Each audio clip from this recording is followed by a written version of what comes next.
Hello প্রিয় views, লক্ষ্মীর ভাণ্ডার নতুন ও পুরনোদের জন্য কিন্তু দারুণ খুশির খবর। তো নতুনরা কিন্তু এই ফেব্রুয়ারি মাসে কিন্তু টাকা পেতে চলেছে। তো কত তারিখে টাকা পাবে কিন্তু সম্পূর্ণ বিস্তৃত ভিডিওর মাধ্যমে কিন্তু জানতে পারবেন।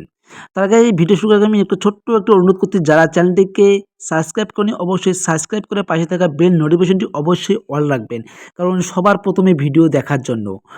একেবারে নতুনরা কিন্তু এই মাসেই টাকা পেতে চলেছেন। তো এই মাসে কিন্তু মাননীয় মুখ্যমন্ত্রী মমতা বন্দ্যোপাধ্যায় বলে দিয়েছেন যে ফেব্রুয়ারি মাসের ২ থেকে একদম ৭ তারিখ পর্যন্ত কিন্তু আপনাদের ব্যাংক অ্যাকাউন্টে টাকা পেতে চলেছেন। তো কারা, কারা নতুনরা এই টাকা পাবেন সম্পূর্ণ জানতে চাইলে এই সম্পূর্ণ ভিডিও দেখতে থাকুন। দুয়ারে সরকারে যারা লক্ষ্মীর ভাণ্ডার প্রকল্পে নতুন আবেদন করেছেন, ক্যাম্পে গিয়ে তারা কিন্তু নিজের মোবাইল দিয়েই কিন্তু দেখতে পারবেন, স্ট্যাটাস চেক করতে পারবেন যে আপনার ব্যাংক অ্যাকাউন্টে টাকা ঢুকলো কি ঢুকলো না। তো কিভাবে চেক করবেন আমি কিন্তু নেক্সট ভিডিওতে কিন্তু বলে দেব। আরও একটি খুশির খবর হলো যে ভোটের আগে কিন্তু লক্ষ্মী ভাণ্ডারের টাকা কিন্তু বাড়ানোর কথা বলা হয়েছে, এমনটাই কিন্তু মাননীয় মুখ্যমন্ত্রী মমতা বন্দ্যোপাধ্যায় বলেছেন। কিন্তু কত টাকা বাড়াবে এখনো পর্যন্ত ঘোষণা করেনি। কিন্তু টাকা যদি বাড়ানো হয় আপনারা কিন্তু অবশ্যই জানানো হবে। তো দেখুন কি বলা হয়েছে। লক্ষ্মীর ভাণ্ডার রাজনৈতিক মহলে গুঞ্জন, ভোটের আগে এই মুখ্যমন্ত্রী মমতা বন্দ্যোপাধ্যায় এই প্রকল্পে মাসিক ভাতা পরিমাণ আরও বাড়াতে পারেন।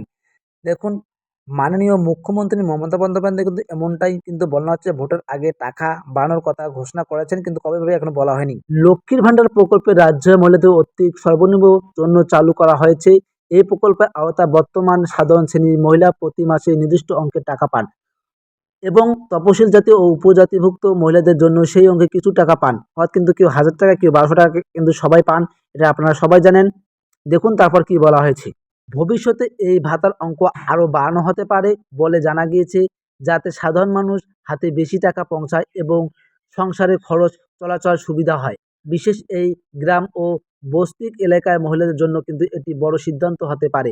দেখুন, গ্রামে ও বস্তি যারা আছেন তারা কিন্তু এই টাকা কিন্তু বাড়ানোর কথা বলা হয়েছে সবাদের জন্য লক্ষ্মীর ভাণ্ডার প্রকল্পে। দেখুন তারপর কি বলা হয়েছে।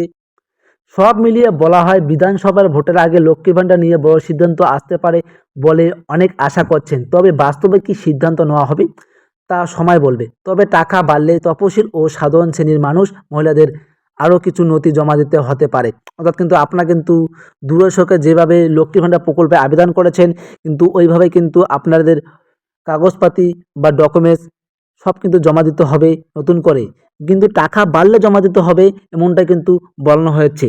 নতুনরা যারা এখনও অবধি টাকা পাননি অবশ্যই আমার কমেন্ট বক্সে কিন্তু জানিয়ে দেবেন যে আপনি টাকা পেলেন কি পেলেন না। আপনার সব সমাধান আমি কিন্তু সমাধান করার চেষ্টা করব, যে আপনারা কেন টাকা পেলেন না, কী কারণে টাকা পেলেন না, সম্পূর্ণ ভিডিওর মাধ্যমে কিন্তু আমি জানিয়ে দেব। অবশ্যই কমেন্ট করতে কিন্তু ভুলবেন না। আর ভিডিওটা কোথা থেকে দেখছেন অবশ্যই কমেন্ট করে বলবেন। আর ভিডিওটা অবশ্যই সাবস্ক্রাইব করে পাশে থাকা বেল নোটিফিকেশনটি অবশ্যই অল রাখবেন। সবাইকে ধন্যবাদ।